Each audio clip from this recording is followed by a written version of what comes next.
The wind, a relentless sculptor of the coast, had already begun its work on Marcus before he even saw the lighthouse. It tore at the collar of his jacket, whipping his hair into his eyes, carrying the raw, untamed scent of brine and decaying seaweed. He'd driven for what felt like an eternity, the tarmac narrowing to a gravel track, then to a pair of faint ruts through gorse and rock. This was it. The edge of the world. Or at least, the edge of his. He parked the vehicle beside a skeletal, salt-blasted tree, its branches reaching like gnarled fingers towards a sky the color of bruised pewter. The engine died, plunging him into a silence so profound it hummed, broken only by the shriek of gulls and the tireless roar of the ocean. He gripped the steering wheel, knuckles white. This was his beginning, or what he desperately hoped would be. A fresh slate, scrubbed clean by the abrasive isolation of the sea. After everything, after the hollow echo of an empty house and the crushing weight of unspoken grief, this seemed the only path forward. A place where the past couldn't find him, couldn't cling to the salt-swept air. Blackwater Lighthouse stood against the tumultuous backdrop, a stark, cylindrical sentinel of weathered stone. The lantern room, a rusted cage of glass and iron, looked out with blind, vacant eyes over the churning expanse. A formidable structure, yet a loss so desperately lonely, as if it too mourned something lost to the tides. The spray from the distant waves misted his face, tasting of salt and something metallic, almost ferrous. He pulled his duffel bag from the back seat, the weight of it a familiar aninkor in his hand. The solicitor had described it as a unique inheritance, a family legacy no one else had wanted. Marcus, burdened by his own inheritance of sorrow, had seen ithis escape. The path to the lighthouse door was overgrown, thorny bushes snagging at his trousers. It was a smell that prickled the back of his throat, an unexpected sourness beneath the salt. He stepped into the circular antechamber, the space immediately swallowing the outside world. The walls were rough-hewn, slick with condensation in places. Dust motes danced in the slivers of weak light that pierced the grimy windows. Marcus set down his bag, his gaze sweeping the chamber. There was a small, rusted iron stove in one corner, a few ancient, splintered crates stacked against a know-the-R wall. No furniture, no sign of recent habitation. Just the vast, empty shell of a place that had stood sentinel for generations. He felt an inexplicable pull towards the center of the floor. The stones there seemed to lie with a subtle unevenness, a barely perceptible shift in the pattern. He knelt, his fingers tracing the faint lines of an almost seamless seam. It wasn't just a pattern, it was a deliberate design. With a determined push, he found a small, rusted ring, almost flush with the floor. He pulled. The stone groaned, a deep, grinding sound that resonated through the tower, sending shivers up his spine. He peered down into the blackness. A rough-hewn stone shaft descended, disappearing into absolute gloom. They spiraled down, down, down, into what appeared tobe of vast, cavernous space, an underground bunker. The solicitor had mentioned nothing of this. No maps, no blueprints, no casual remark about a subterranean level. This was a secret, hidden, deliberately obscured. What kind of bunker would be beneath a lighthouse? And why was it so completely unacknowledged? He felt a prickle on the back of his neck, the distinct sensation of being observed, even though he knew he was utterly alone. His fresh start suddenly felt less like a clean slate and more like an open grave. He wasn't just inheriting a property, he was inheriting a secret. The ancient iron door, crusted with salt and rust, groaned a protest that echoed up the winding stone steps, a sound like a dying beast. Marcus pushed it open fully, stepping over the threshold into the lighthouse's base. A thick, cloying smell, a mix of damp stone, stale air, and something else. Something faintly metallic and organic, like old blood and decaying fish. immediately assailed him. Dust motes danced in the slivers of weak light piercing through grimy windows, illuminating the decay. Cobwebs, thick as spun cotton, draped from every corner, swaying almost imperceptibly as the outside air disturbed their slumber. He ran a hand over a rough stone wall. The grit of ancient dust clung to his fingertips. The silence within was profound, broken only by the distant rhythmic crash of waves against the cliffs. A sound that, here, felt less like nature and more like a slow, deliberate heartbeat. He found himself in a circular main room, sparsely furnished with what looked like generations of cast-off items. A heavy, water-stained oak table sat in the center, surrounded by 3 chairs, one of which had collapsed into a pile of splinters and torn upholstery. A large, ornate wooden chest, its lid slightly ajar, caught his eye. As he approached, a faint, almost imperceptible shimmer seemed to ripple across its surface. He peered inside, finding only more dust and a few brittle, yellowed maps he couldn't decipher. Their ink faded into illegibility. It felt wrong, unsettling. Moving on, Marcus discovered a small, cramped study. Bookshelves lined one wall, their contents mostly destroyed by moisture and time. But a few leather-bound volumes remained, their pages fused into solid blocks. On a small, rickety desk, beneath a layer of fine gray dust, lay a journal. He picked it up carefully. The pages were brittle, many of them torn or missing, but the R's, remarkably, were still legible. He flipped through it, the faint scent of mildew rising from the AGD paper. The handwriting was cramped, precise, but increasingly erratic. Dates were sporadic, stretching back decades, then centuries.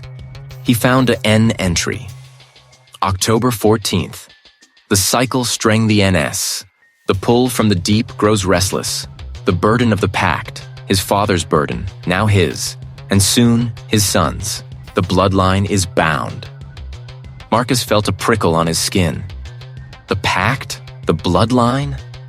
He turned more pages, his determination to understand overriding a growing unease. The R entry, scrawled furiously. March 2nd. The host is weak. The vessel falters. Marcus hear it now, distinctly, from beneath the waves, the singing. It calls for the next. The rituals must be maintained. The wards renewed. Host, vessel, singing? His family, he knew, had maintained this lighthouse for generations. But this wasn't about keeping a lamp lit for ships. He shivered, pulling his jacket tighter. He continued reading, the journal a heavy weight in his hands, each word a stone dropped into the quiet pool of his mind. He found more mentions of his family name, intertwined with cryptic warnings about the great slumber and the rising tide. One entry, almost illegible, spoke of the chamber below, a place of ancient purpose, where the truth is kept from the light. Marcus looked up from the journal, his gaze sweeping the floor. He ran his foot over a section of the stone that seemed slightly different, a subtle discoloration in the rough-hewn flagstones. He knelt, scraping away decades of grime. There, beneath a thin layer of grit, was a faint line, almost invisible, outlining a square section. The floor. A hidden door. His rational mind screamed at him to stop, to leave this place. But the determination that had brought him here, the need to understand his family's legacy, pushed him forward. He found a small, rusted iron ring set flush into the stone. With a grunt, he pulled. He peered down. The air grew heavier, thicker, as she began his descent. The sound, the waves, which had been his only constant, faded entirely, replaced by a profound, suffocating quiet. He could feel the weight, the earth above him, the sheer tonnage of rock and soil. The air in the underground bunker was stagnant, ancient, tasting of mineral and something else, something fetid and undeniably alive. The walls were slick with condensation, glistening under his flashlight. He reached a landing, a small circular room carved directly from the rock. Here, the symbols from the chte everywhere, carved deep into the stone, glowing faintly under his light, as if absorbing and reflecting the beam in a strange, unnatural way. The spirals dominated, but now he saw other shapes, angular, jagged forms that seemed to writhe, and something that resembled a gaping maw, ringed with sharp, irregular teeth. It was crudely carved from what looked like a dense, heavy stone, depicting a hunched, ambiguous figure with too many limbs and an eyeless head that tilted slightly. A Sif listening. As Marcus shone his light on it, a low, guttural sound, like something breathing deep below the earth, seemed to emanate from the Vethi around him. He froze, his breath catching in his throat. The sound was faint, almost imperceptible, but it was there, a deep vibration in the very soles of his feet. His rational mind fought against it, trying to attribute it to the wind, to the old building settling, to a nigh thing but what his instincts screamed.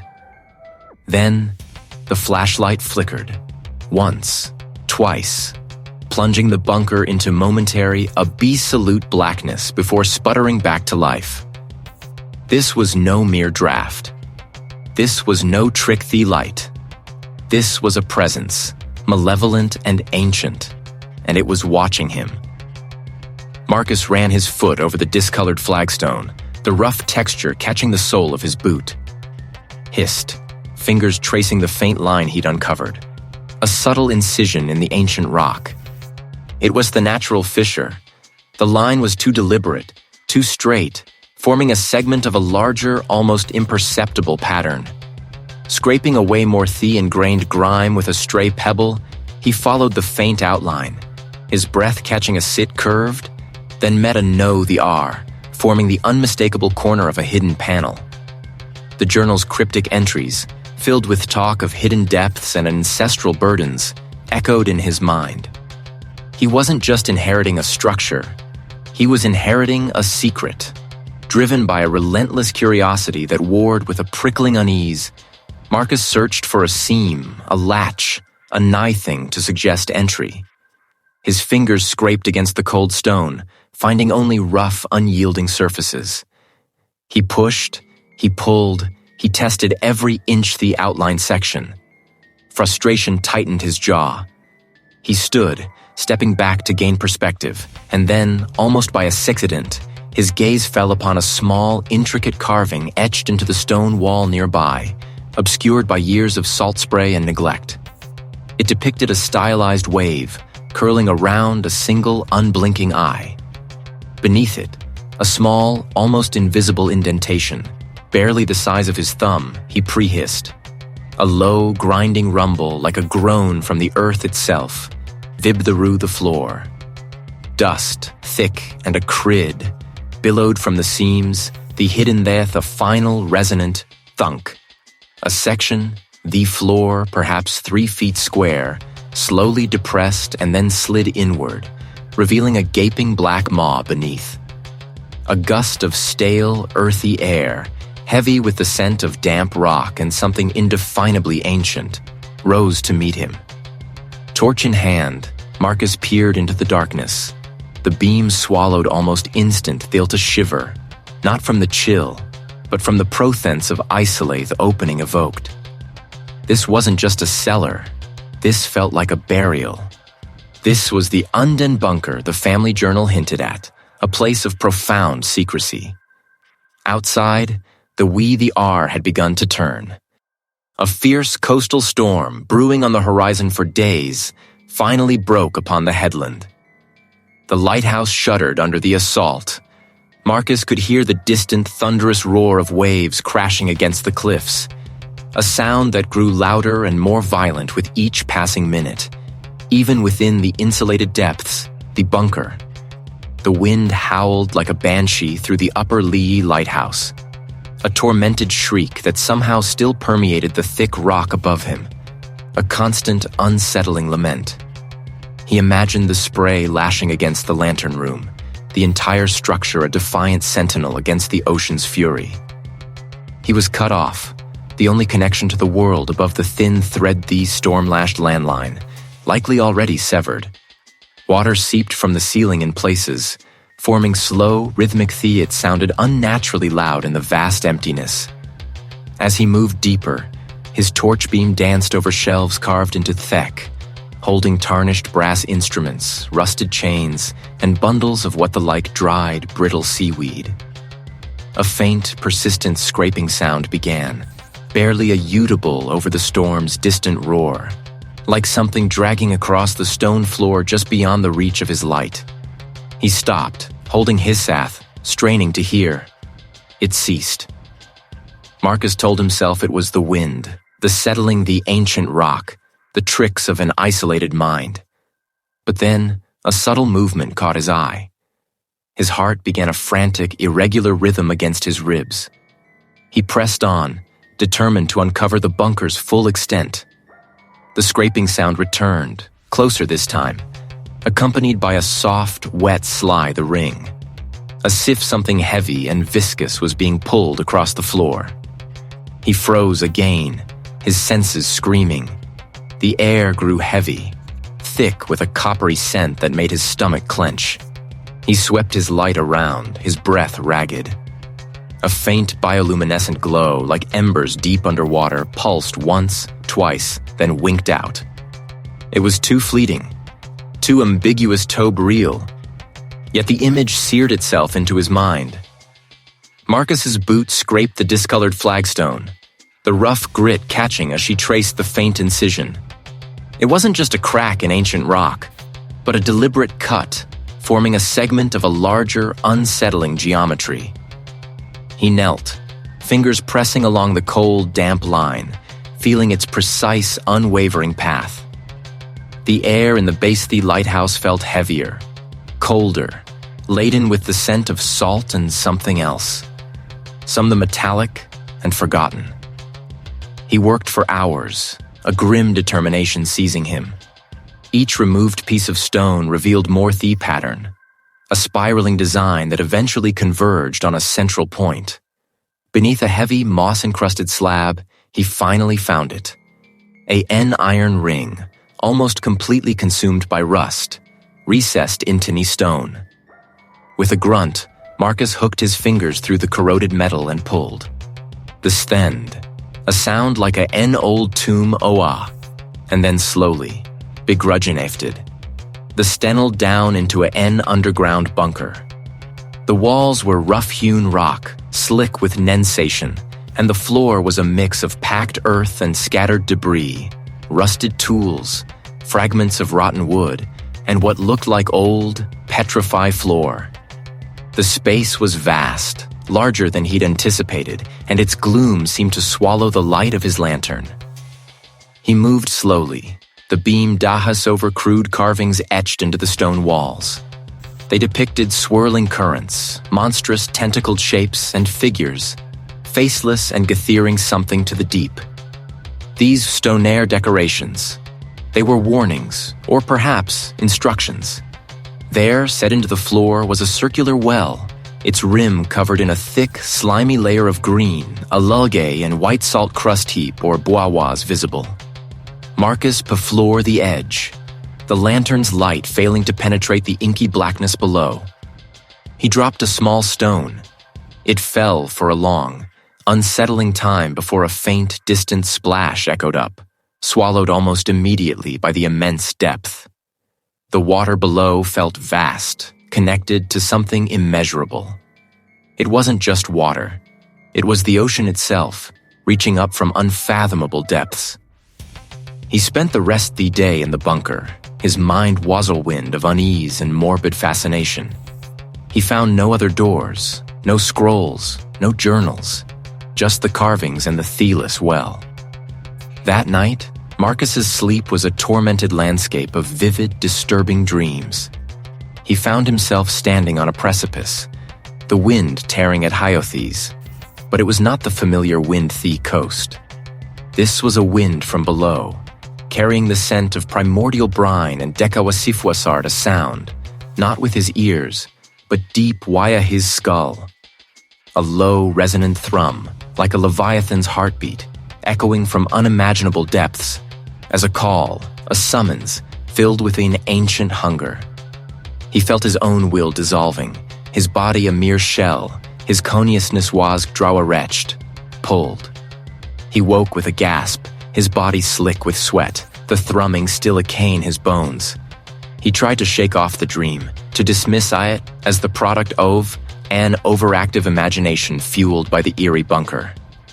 Buah sensation lingered, a persistent, icy tendril curling around his thoughts. He felt an inexplicable, almost physical pull. It started subtly, a vague restlessness, ants of being incomplete. Then it intensified, a magnetic force emanating from beneath the lighthouse, specifically from the direction the well in the underground bunker. He tried to focus on other tasks, to mend the window in the lantern room, to clean the salt spray from the glass. But his fingers shook, his focus scattered. The pull was like a low-frequency hum, through the stone walls, through very air, feeding in his chest. It demanded his attention, a silent ancient voice calling his back.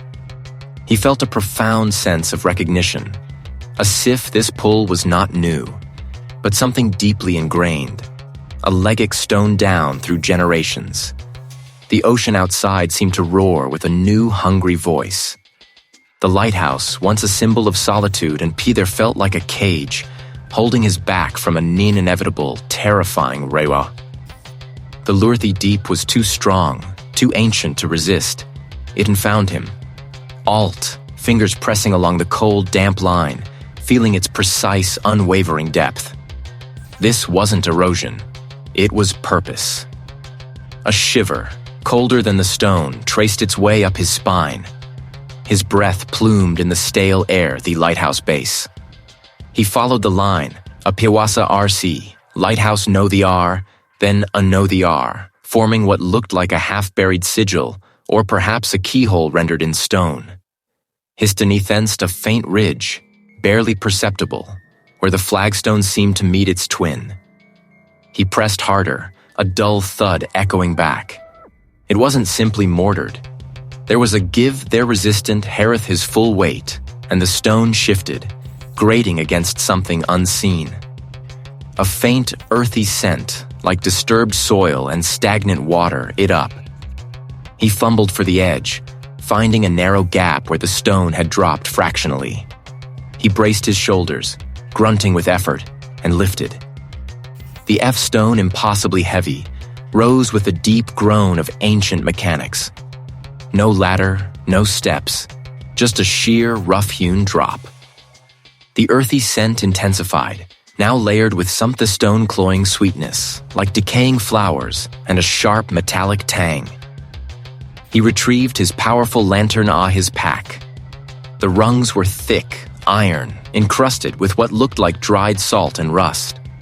Hesitantly, he swung his legs over the edge, testing the first rung. It held. Each rung was slick with moisture, tasting faintly of brine on his gloved fingers. The ladder ended abruptly on a narrow ledge. The beam of his lantern swept across a cavernous space. This was third bunker. It wasn't a natural cave. The walls were unnaturally smooth in places, rough cut in Othwa's patchwork of human excavation and natural rock. Water dripped from unseen fissures in the ceiling, each plink echoing with unsettling clarity in the vast, empty chamber. The air here was thick, still, and charged with an almost palpable sense of antiquity. The bunker stretched further than he anticipated disapithento tingloom beyond his lantern's reach. He saw crude thegs on something smooth the rock faces, geometric patterns, spirals, and what looked like distorted Elid figures. They reminded him. These sigils he'd thecked into the lighthouse's foundation, but these were cruder, more primal. A sound, faint but distinct, reached him. A wet slithe or something dragging itself across damp stone. He froze, heartbeat thunderous against the... He told himself it was their own small creature, rats. Always rats in these old, damp places. The floor sloped downwards, leading him to a vast central area. Its sarwas utterly still, lick-washed obsidian. A low hum, almost imperceptible, seemed to emanate from the water, vibrating in his teeth. As he neared the edge-thee pool, the temperature plummeted fur the R. The air go floor, gelatinous, leathing through gauze. He could smell the putrefaction strongly now, a sickening, sweet stench that clawed at the back of his throat and then toyed. Not in the water, but just beyond ithis, in the deepest shadow cast by a colossal rock formarA shape. It was not solid, not fully formed. It seemed to writhe, to pulse, to breathe. A limb, thick and glistening, detached itself from the indistinct mass, stretching, thence the pool. It was segmented, was the end oily sheen, and ended in a cluster of fine, hair-like tendril thewitched and quested in the air. The limb was not bland, not gray, but a color that absorbed lighthouse space in the world. Marcus gasped, a choked, involuntary sound. His rational mind screamed for an explanation. Exhaustion, a trick. The light, a hallucination brought OAF and isolation. His senses betrayed him. The smell was too real, too potent. The wet sly the ring sound, nothir, was undeniably real. As the tendrils dipped towards the water, the surface the black pool rippled, not from touch, but from an unseen current, a disturbance from beneath. And for a fleeting, horrifying moment, as the lantern beam wavered, Marcus saw it. Ningle, lidless eye within the shifting mass, a brilliant, malevolent member that pulsed with an inner light, reflecting the lantern's beam with an ancient predatory intelligence. It was enormous, utterly alien, and uttern fixed on him. A deep, guttural sound, like stones ninding toj the R beneath immense pressure, reverberated through the bunker. It wasn't a roar, but a low, resonant thrum thwas rated through Marcus's bones, shaking him to his core. The eye elf seemed to crackle with an unbearable pressa. The ember eye vanished. But the presence, the overwhelming, crushing weight of something ancient, there remained. Marcus stumbled backward, his breath catching in ragged gasps. His mind, so desperate to cling to sanity, shattered. There were no more rationalizations. There was no exhaustion, no trick-thee light. This too, and it was here, in the Suffoa depths, the underground bunker, air had been waiting.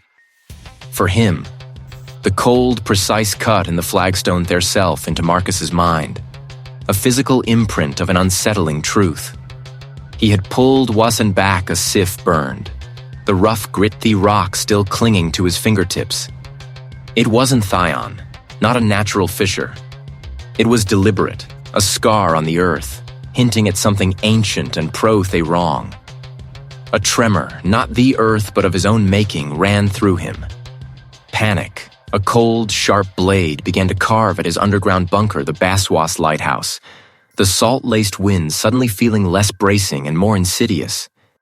His lighthouse, he familiar granite, now seeing not just weathered stone, but a fortress, be then a secret. Huasent back into the lighthouse, the heavy door slamming shut behind him with a resonant thud that echoed lighthouse pulse. The air inside, usually a comforting blend of old wood and sea damp, now felt stale, heavy with unspoken things. He needed an ensawirs. He remembered the old sea chests, tucked away in the dusty athiol of his ancestors' forgotten possessions. He scaled the spiral stairs, each creak-thee ancient wood a price against his urgency. The attic, usually a haven of quiet contemplation, now felt a mausoleum. Dust motes danced in the slivers of weak light piercing the grimy windows, illuminating a tableau of forgotten la. He aired the contents, the chests, throwing aside moth-eaten linens and brittle navigational charts. His fingers, trembling slightly, finally closed around a leather-bound volume. Its spine cracked, its pages yellowed and smelling of mildew and fergata. It was a journal, its script a spidery looping hand he vaguely recognized from old family documents. He opened it, the brittle pages rustling like dry leaves. The entries were fragmented, cryptic. Early passages spoke the lighthouse's construction, the harsh beauty, the Kowe's isolate, she turned ages, the tone shifted. Words like the hunger, the depths, and the bargain began to appear with alarming frequency. An ancestor, identified only as the keeper, wrote of sleepless nights, of a presence that pulsed from beneath the waves, a song that was not of this world. Marcus's breathing irregular in his throat. This journal, while unsettling, was incomplete, a puzzle with too many missing pieces. He remembered a conversation with his great Une years ago about a hidden space on the property, a place where the family records were kept, away from ithis. He had dismissed it as an eccentricity, a relic from a time when privacy was paramount. He now understood it was something far more sinister. An old, hand-drawn map, tucked into the back thanaal, shone a crude X marked near the cliff face, just beyond the lighthouse's immediate perimeter. The wind outside had picked up, howling like a banshee, mirroring the storm brewing within him. He followed his faint path his ancestors had trod, guided by the map and a growing sense of evitability. The entrance to the underground, that was cunningly concealed beneath a gnarled ancient oak, its roots twisting like petrified serpents around a heavy moss-covered stone slab. With a groan of displaced earth and stone, the slab shifted, revealing a narrow vertical shaft plunging into absolute blackness. He lowered the lantern into the opening first, its weak beam swallowed by the vastness below. Finally, his feet met solid ground. The walls were rough stone, glistening with condensation. Shelves, carved directly into the rock, lined the perimeter, laden with more journals, ledgers, and strange, leather-bound bunker frantic search. Pulling volumes, underground bunkern billowed around him, coating his hands and clothes, filling his nostrils with the scent of decay. He ignored the burning in his lungs, his eyes scanning the pages, desperate the clarity amidst deadening ambiguity. Dates, tides, lunar cycles, and then numbers. Not monetary values, but tallies. And next to them, symbols he recognized from the flagstone, repeated over walls where he found it. An entry, dated nearly high centuries prior, written in a different, more frantic hand. It spoke the rising, the hunger made manifest. It detailed a covenant, a blood theed by his lineage, a sacrifice required to keep the dweller quiescent. His ancestors, the keepers, the lighthouse, were not just guardians the light, but jailers of something ancient and terrible. And now, the journal lighthouse. Time for a new payment was drawing near. He wasn't here for solitude. He was here because the lighthouse and the entity beneath it had been waiting for him. And the last line, Sikfandal most illegibly, made lighthouse. The light guides it, the blood binds it. Marcus continued his descent, the lantern's anemic glow battling the encroaching shadows. The Thiel's stairs, carved from rough stone, felt slick his boots. He could no longer hear the banshee howl the wind. Instead, a damp, earth-scented silence pressed in, broken only by the drip of unseen water and the frantic rhythm of there.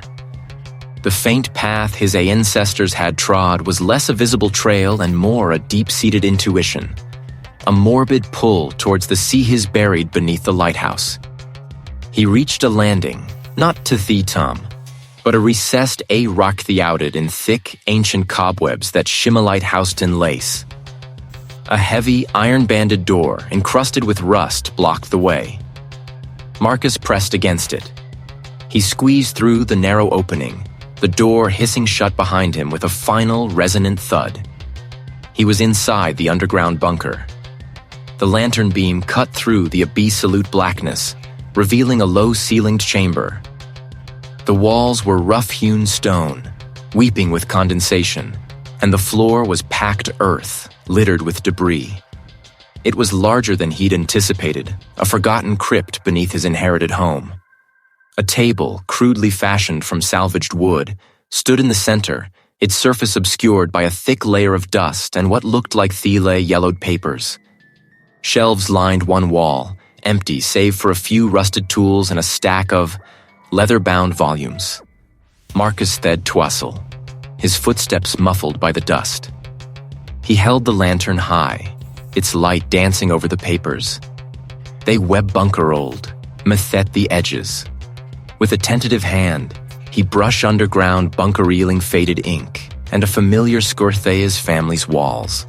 Where Ised Wave Breathe against a rocky shore was embossed on the cover the topmost journal. It was his great-great-grandfather the R's hand. He recognized it from old letters. His heart hammered a frantic rhythm against his ribs.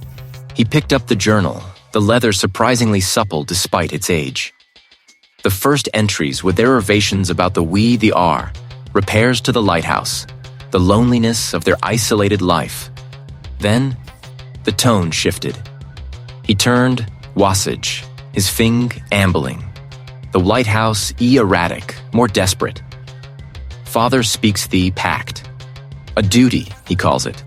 To keep the light, to keep it contained. But the price is too high. Taped through the brittle pages, scanning for clarity, his mind racing. He found a series of entries detailing strange occurrences. Faint glows from the depths, the inexplicable vanishing of local fishermen, a constant low thrumming that raided through the rock foundation, the lighthouse. And then, the horrifying truth began to coalesce. The bloodline. It is tied. Not merely keepers, but conduits. When lighthouse know, the R must rise. Conduit heals. He saw drawings, crude but unsettling, of a vast, shapeless mass in the ocean depths, tendrils reaching upwards, and then, disturbingly, stylized figures with his family's crest etched onto their chests, their forms distorted, almost consumed.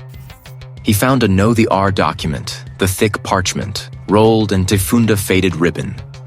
Unfurling it, he saw a meticulously drawn family tree, stretching back generations. Each name was there, his own included, but beside many of them, a symbol was etched. A swirling Thintyro, the one he'd seen in the old lighthouse Cathay. Beside his own name, the vortex was faint, incomplete, waiting. Below the tree, a passage in a different hand, there apps his grandfather R's. The burden falls to the living descendant. Aetherius is not merely a beacon, it is Re, and the Thyr. The keeper is the key, or the sacrificed. The Reity demands a Haas lighthouse waken fully. Unleashed upon the Woahe founders, one of our blood will always be ready. To take its essence, to bind it within, to steets end the hunger in Solino to their offered, to sate thel the next cycle. The words blurred before Marcus's eyes, but they're metherified into a block of ice in his stomach. His new beginning, his solitude, his inheritance. Elephant was a grotesque trap. His family hadn't been guardians in the heroic sense, but jailers, sacrificing themselves or a chosen member to an ancient, malevolent entity. And now, after the recent tragedy, after his own desperate flight for peace, the legacy had found him. He was not just the next Keeper Light. He was the next office, the next potential host, or the catalyst for its full, monstrous awakening. The choice, if it was a choice at a LL, was terrifying one. The words blurred before Marcus's eyes, but their meaning solidified into a block of ice in his stomach. His family hadn't then guardians in the Hounans, but jailers, sacrificing themselves or a chosen member too. The sentence unfinished, the implications hung heavy in the damp air of the underground bunker. He gripped the brittle page, his knuckles white, the ancient script of venomous coil in his mind. The air, Allah thick with the saw-off salt, mildew, and decay, seemed to press in on high his vier than before.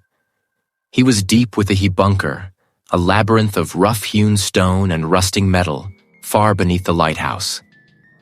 The single bare bulb hanging from a fraying wire cast long, dancing these that Sewaso writhe with a life of their own. Lighthouse drip-drip echoed from deeper within the rock, his dinning rhythm that Theto feel less like water and more like a pulse. His own pulse throbbed in his temples, a frantic drum against the encroaching stillness.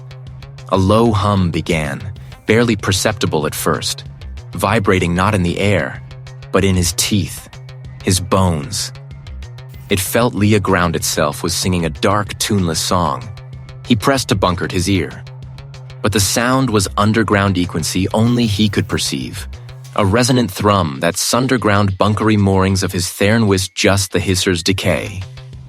This was something else, something reaching.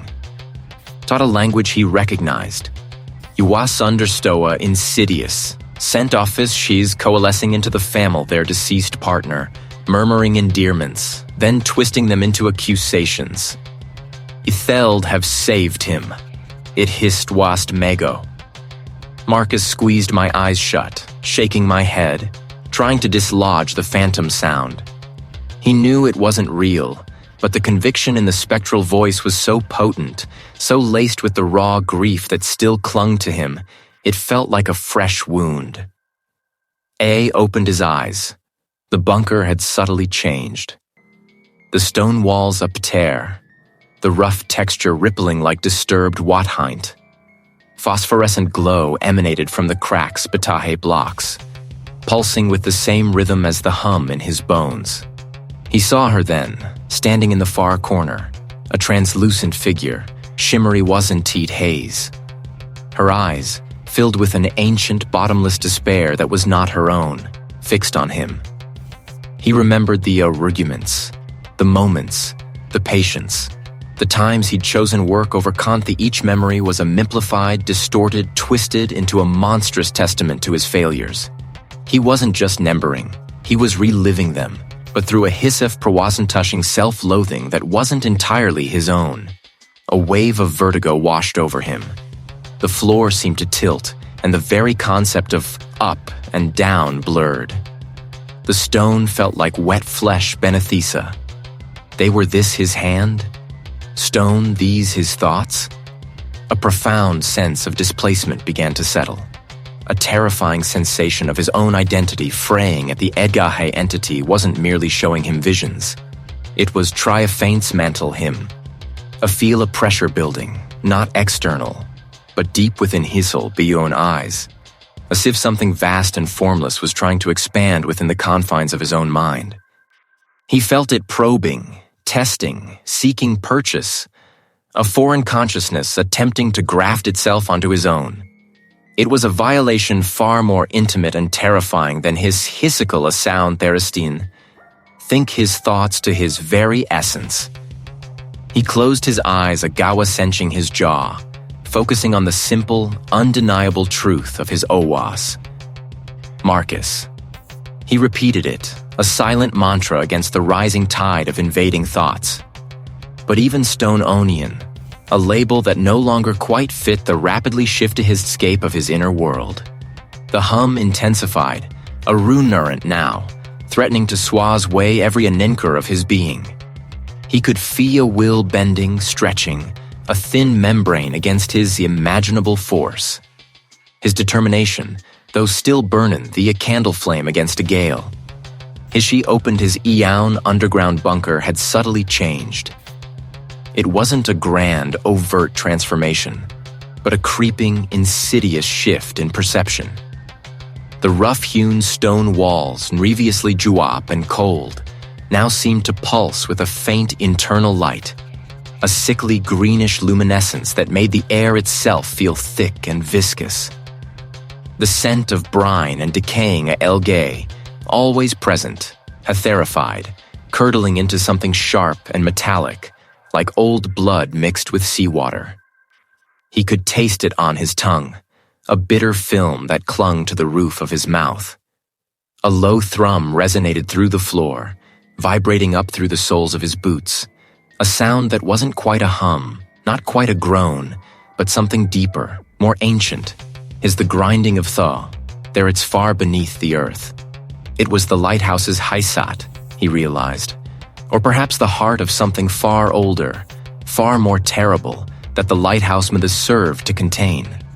Or worse, to amplify. Marcus felt a cold dread unfurl in his gut, but I wasn't Pertotub Lighthouse's solve. He had come too far, Los Bunkere. He would not yield. He would not be a know the R Lincoln Thunderground at solid, not truly. It began as a vague, shifting mass. A-N-I underground bunker, the faint green glow, then stretched, elongating into something vaguely wassoid, though impossible faint and slender, its limbs like floor of smoke. It was the entity, full air-fested, A-N echo thee deep, a hunger given form, a his not heard with his ears, but felt direct in the marrow of his bones wazed into his mind. It was the same Vossant of haunted hay, the it was deeper, richeth thee of agony and triumph. You come, as they always do, drawn by the sirensh as one you believe is destiny, what you believe choice. Marcus staggered back a step, a gasp catching in his throat. The Vothes of violation, twisting his thoughts, forcing images of his past into his mind. Generwas of men and women standing where he stood now, their faces etched with the same fear, the same desperate hope. He saw the Uthet housekeeper, Hisenfa the R, his great-grandfawaz, a L looking out at the tumulwasant with wazing haunted resignation. No, Marcus rasped, his own voice these, barely a udable against the growing thrum. Not choice, not destiny, a curse. Images fizz behind his eyes. The crashino thetherer battered coast, the lonely tower. Then, cruelly, the entity began to weave memories of his own Edie, the accident, that there had driven him here. He saw her face, heard her laugh, felt the warmth of her hand eyes. Then the sickening screech of tires. The impossible keyshot followed. The entity wasn't thewing his memories. It was twisting them, injecting them with a fresh, raw unguisement drown him in his own grief. It was a psychological assault, a brutal invasion of his most sacred pain. So rich sorrow, the voice sly the red, Sergis agony. Afar they always bring such magnificent grief, it nourishes, it towns. Marcus clenched hishes, his nails digging into his palms. He focused on the theet hissed him, refusing the entity's parasitic touch taint his minds. This was his grief, his alone, and he would not surrender it to this thing. He would not let it become a no. The R tool was Tormund Hiswas about consciousness, about the almshin of their minds, their experiences, their verwas, into the entity's vast ancient being. Each keeper wasn't just Arifis. They were a N-addition, a sustenance for its Iwasungar, their essence becoming part of its insidious will. The lighthouse wasn't just a prison. It was a conduit, a feeding tube. You take us, you absorb us. The entity's form seemed to ripple at housekin to satisfaction, and you, Marcus, have just offer. So much in row, so much regret. A profound aditio sawi chorus. A jolt of pure, unadulterated fury coursed through Marcus. Thermal, cleansing rage, burning away the fear, the grief, the despair. This thing had taken everything, twisted everything, and now it sought to consume him, mind and soul. He would not allow it. He would not there. He would narin its wretched chorus. No, he snarled, a guttural sound that surprised even Wasf. He focused a L his will, a L the determination, not on fighting the Enna physically, for that was impossible, but on rejecting its presence within his mind, on severing its insidious tendrils from his consciousness. He imagined a wall, thick and unyielding, rising within his skull, blocking out the Iwasva voice, the tormenting images. The entity recoiled, just hift in itsa, a sieve struck. The pressure in Markno thed their hado for a moment. The thrum beneath the floor escalated into a deafening row adjust, the very foundations, the underground bunker. Wathari flooded floor began to slosh violently, splashing against the stone walls, reflecting the sickly green glow in distorted, frenetic patterns. The entity stretched, its tendril-like limbs rather not physically, but psychically, into Marcus's mind, seeking purchase, seeking weakness. He felt a ena-ang pull, a sensation of his very being stretched, thinned, ready to snap. It was trying to unravel him, to tear his identity apart, piece by piece. His vision blurred. Around bunker spinning a theorem. His stomach churning violently. But Marcus held fast. He thought, the lighthouse, not as a con for this monster, but as a beacon, a symbol of resistance. He thought, the generations of keepers who had stood against lighthouse they had ultimately succumbed. He would not be a the R victim. He would be the one to break the chain. He pushed, their everything, flow the reparate surge of their scream of his own will against minding weight, the entity's ancient hunger. The battle raged, silent awastel, within the confines of his own skull, echoing in the heart the underground bunker. A jolt of pure, eviscerated fury coursed through Marcus. He would... Confronentity rage wasn't a shield. It was a weapon, a burning clarity that cut his off dread that had clung to bunker go-to the source, to the deepest heart of this malevolence, and face it. He found the ithis underground bunker behind a loose stone panel in the lighthouse's base. Hidden beneath decades of a kakumi underground bunker air onched out was cold. Thick with the scent of stagnant water, entity hing metallic, like old blood mixed with brine. Each rung wounk, treacherous, and sang a low, mournful note under his weir. The descent was long, far deeper than he'd netisiptha, the litherunker stretching down to the earth like a grasping. Though the walls grew row was the air heavier, until he stepped off the lunderground ore of uneven dampa. The space was vast, cyclopean, carved not so much as built. He moved forward, his bounderground bunkero the soft ground. The walls were not smooth stone, but round rock, scored with deep, deliberate carvings. They depicted not a history, the lighthouse, but the revving forms. Human figures offering sacri would a vaguely aquatic, multi-woolno theat. Therethi defined, with lighthouse, fur the R he walked, the more disturbing the imagery became. The human figures see bunker entity. Their limbs elongate therises distorting into expressions. Theraic, a goni. A thegan to vibrate through tunderground ore in his teeth, then heard with his ear foutheria deep resonant hum that seemed to emanate from the very bedrock, thunderground bunkerk. He could theralt and something ebb therence that made his stomach clench. His ragthi had propelled Woodigan to waver, suthying. It wasn't dissipating. It was changing, bundergroundus, and more, universal. It pulsed with a faint phosphorescent glow, illuminating the final pair carvings.